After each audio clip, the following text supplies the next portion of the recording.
there's no point. Nothing in the last 15 minutes is going to make me change my mind here. I've seen enough. We're 1-0 down at home against bottom of the league team who have no manager. Like, this is, you literally cannot get an easier game in the history of football than bottom of the league without a manager at home. Like, what more do you want? The win has been put on a plate for you, yet you're still losing. We might, we might end up with a draw. I highly doubt we'll get a win, but even if we do, it's not good enough. How are we 1-0 down to Southampton at home for this long?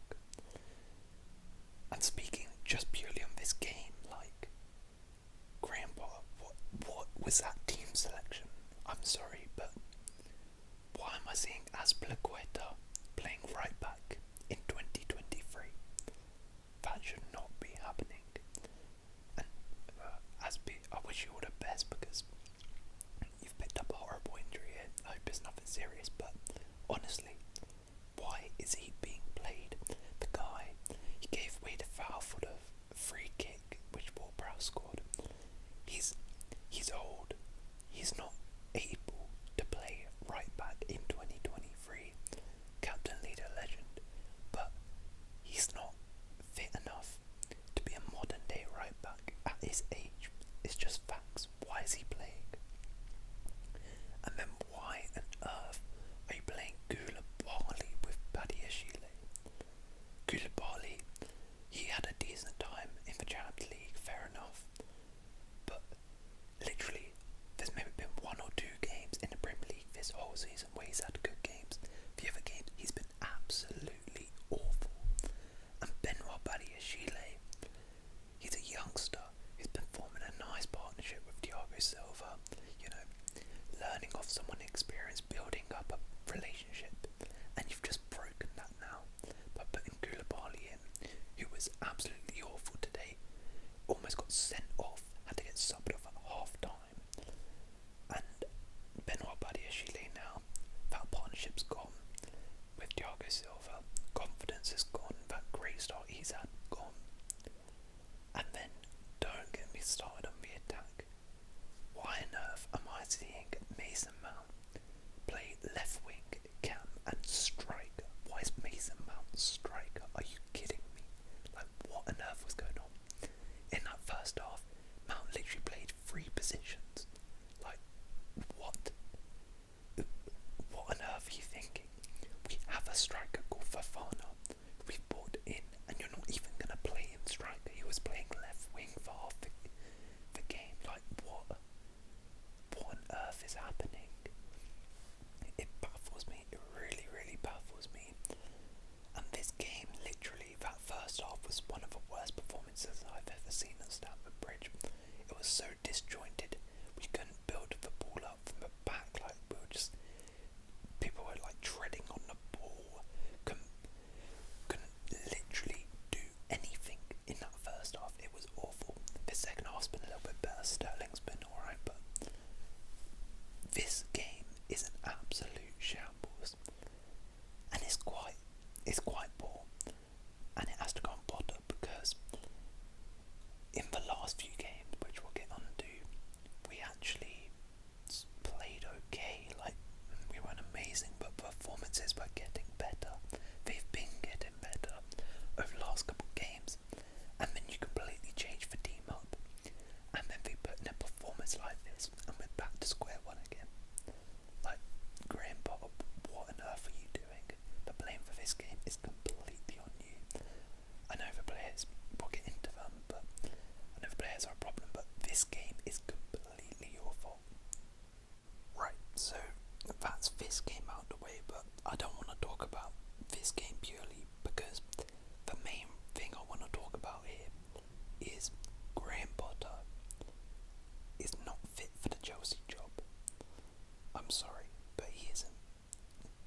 Now, I know rival fans, or, you're probably loving this right now, but a lot of people who aren't necessarily in Chelsea are probably thinking, Chelsea need to give manager time, they need to build a project,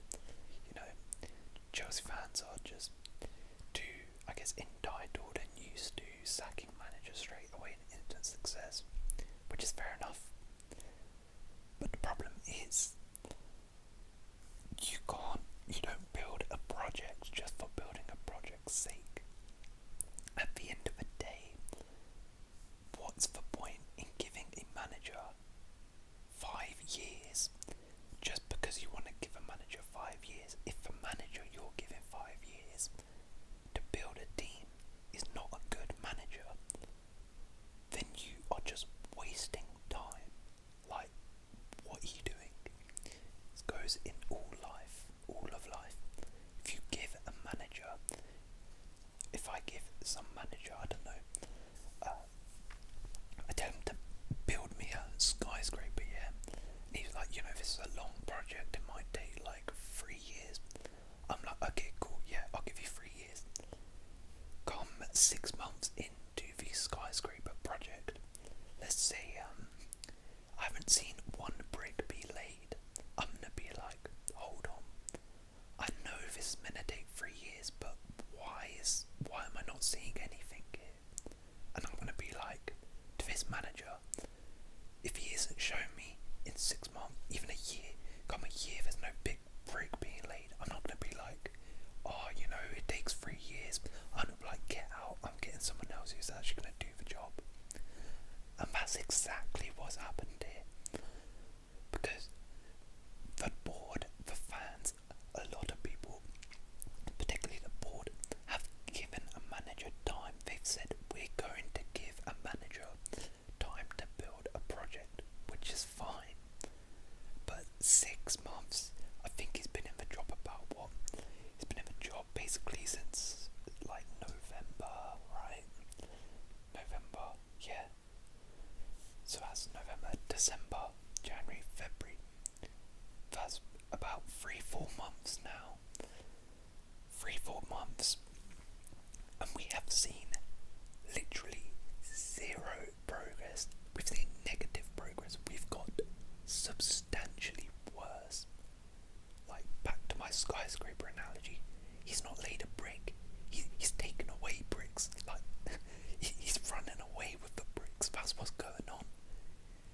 So, into this project, there comes a point where you need to realise, okay, maybe this guy isn't the right man to be giving time.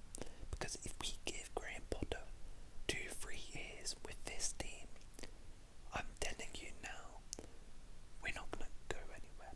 Come the end of this project, come in 2 years, yeah, let's say we give him 2 years, I guarantee you, by the time he leaves in 2 years' time, but Chelsea will not have won the Champions League, they would not have won a Premier League, and they probably won't even be in the top 4. At best, they might be in the Europa League. Like, you can't just give a manager time just because you want to give a manager time. You need to show me something to believe in you. And 2 wins in your last 15 games is not a reason to believe in you. I understand you've had injuries. I understand that lots of players have come in. I get that. But 2 wins in 15 games is not good enough. And the performances in particular are not good enough. If we had 2 wins in 15, but I can see his style clearly, I can see exactly what he wanted to do, and I can tell you exactly how Chelsea's Graham Potter is playing.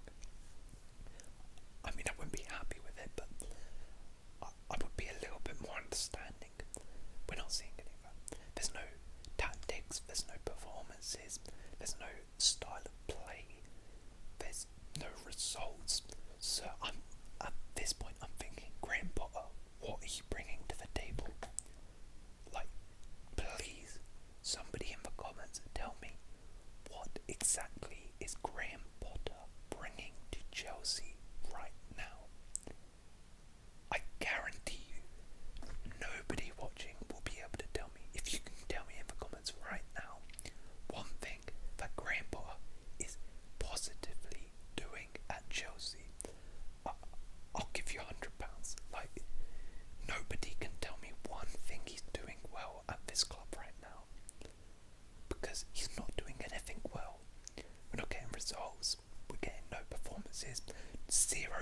players in the team have improved.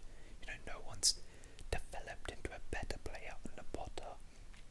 Our best player is a player on loan, Joao Felix. He's the only player who's playing well. Everybody else is doing rubbish. None of the players that he inherited have gotten better. Every single player he's inherited has got worse. Maybe besides Kepa. But literally, he's not doing anything. And another thing is, there's no charisma as well. Now, I don't necessarily think that, being a flamboyant character, I don't necessarily care about that in terms of, I care more about getting results than your press conferences and the way you act on the touchline. Carlo Ancelotti was the calmest person in the world, and he won us Premier League, and I didn't care about it one bit. I didn't care that he was a bit bland. But all I'm saying is, if you want to be liked and you want to buy time from the Chelsea fan, you gotta have that. You gotta have that little bit of bite in you. Thomas Tuchel had it. Thomas Tuchel was charismatic, energetic, and he connected with the Chelsea fans. He would come after the game, fist bump in the air. He would, in his press conferences, you could see the passion. You could see he cared. You could see, we had a poor result. He would come out and slam the players. We had a decision against us. He would be fuming. He would slate the refs. And Chelsea fans, me included, we loved it. And that's why, even though Thomas Tuchel sometimes didn't get the best results, a lot of Chelsea fans were behind him. That's one of the reasons I was behind him. Obviously, one, because he won us the Champions League and was getting results. But two, because he was such a likeable guy. And, you could see he cared. So, it just buys you a bit more time. Whereas Graham Potter, honestly, you've not bought yourself any time with the Chelsea fans because you've not made any connections with them. Like, his press conferences are bland. His touchline antics, bland. The guy is an NPC, he does the exact same thing. He just claps above his head and that's it. He doesn't seem to be shouting at the players or, instructing them where to go. After that disgraceful West Ham penalty, which we didn't get, he goes, "Oh, that's life." Like, come on, man, you're not helping yourself. As I said, that doesn't.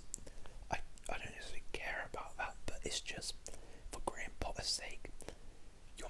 If you had a bit more charisma, a bit more bite, a bit more passion to yourself, then maybe Chelsea fans, me included, would be a little bit more lenient on you. And then, that's something I could say you're actually bringing to the table, you bring into Chelsea, but you're not doing that. And because of that, I'm telling you, fans are going to turn in the Chelsea stadium. I mean, a lot of them have already, but fans will turn, and once the Chelsea fans, if the stadium turns and it starts getting toxic, you're in trouble.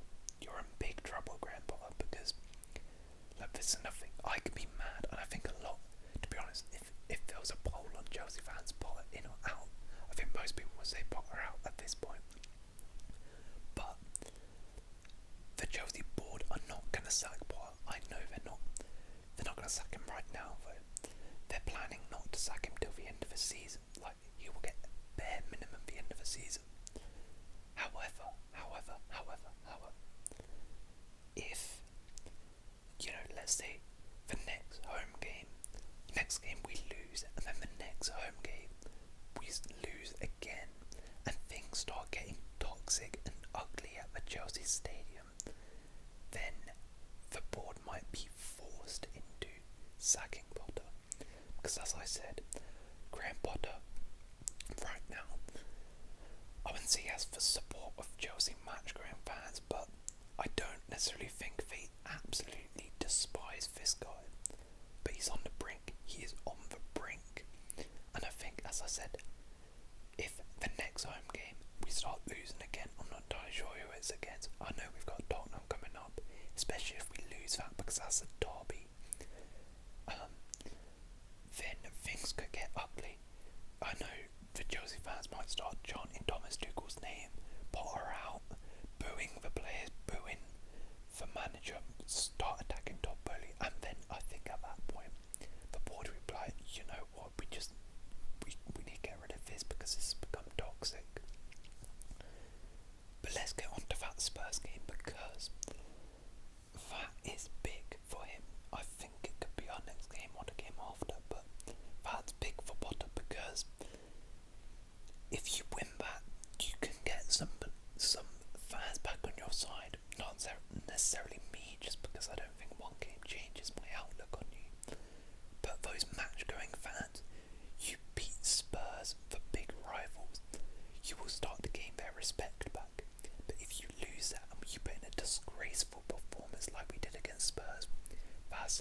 just give me an interim, and then I'll take someone in the summer. Yeah, just give me Gus. Give me Gus Hiddink. He always comes in and saves us. I don't know where he is at this point. Give me him to the end of the season, and we can go get, similar to what Man United, go get someone like Ten Hag. Off the top of my head, I'm not entirely sure. Maybe Spalletti if we can, although I'm not sure if he would want to come from Napoli. Maybe Gautier if he gets sacks. I don't know. But yeah, that's my thoughts on the situation at Chelsea. Chelsea fans and anybody, especially neutrals, to be fair, I want to hear your thoughts. Might be delusional